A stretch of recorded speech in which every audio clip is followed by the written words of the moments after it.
வேல்வேல் முருகா வெற்றிவேல் முருகா வேலுண்டு வினையில்லை மயிலுண்டு பயமில்லை. என் அன்பு செல்வங்களே, இந்த முருகன் உன்னிடம் பேச வந்துள்ளேன்.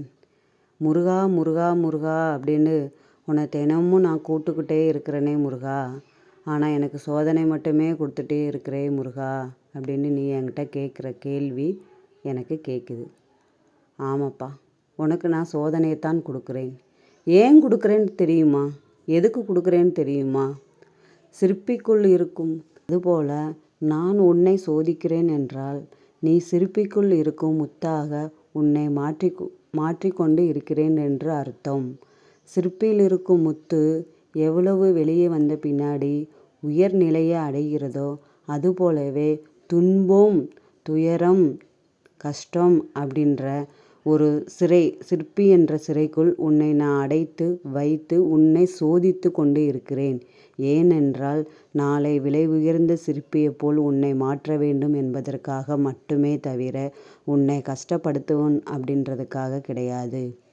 இந்த அப்பன் முருகனே, என்னைக்கு நீ மனதார உன் மனதை நினைத்து விட்டாயோ, அன்றே உன் மனதில் நான் குடியேறி விட்டேன் என் அப்பனே. என் அப்பன் முருகன் எனக்கு துணையாய் இருப்பான்.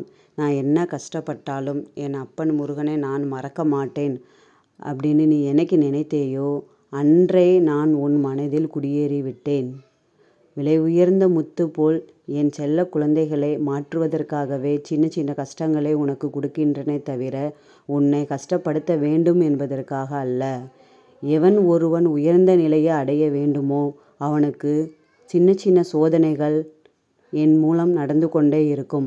அந்த சோதனைகளில் நீ வெற்றி அடைந்து விட்டாயே, நீ உயர்ந்த நிலையை அடையப் போகிறேன் என்று அர்த்தம். இந்த அப்பன் முருகன் என்னைக்கும் உன்னை சோதித்து கொண்டே இருக்க மாட்டேன். கேட்கும் வரத்தை கேட்ட உடனே கொடுக்கும் இந்த அப்பன் முருகன் உன்னை சோதிக்கிறேன் என்றால் உனக்கு மிக பெரிய வாய்ப்பை கொடுக்க போகிறேன் என்று அர்த்தம். அதனால் என் குழந்தைகளை, நான் கொடுக்கும் சோதனைகளை நீ வெற்றி அடைந்து சிறப்பான நிலையை அடைய வேண்டும் என்பதற்காக மட்டுமே தவிர உன்னை கஷ்டப்படுத்த வேண்டும் என்பதற்காக அல்ல. என்னுடைய நாமத்தை முருகா முருகா முருகாண்டு என்னை கூப்பிட்டு கொண்டே இருக்கும்போது என் காதுகளில் ஒலித்து கொண்டே இருக்கிறது. இந்த அப்பன் முருகன் உனக்கு என்னைக்கும் துணையாக கைவிடாமல் நான் இருப்பேன் என்பதை நான் உறுதியளிக்கிறேன். முருகா முருகா.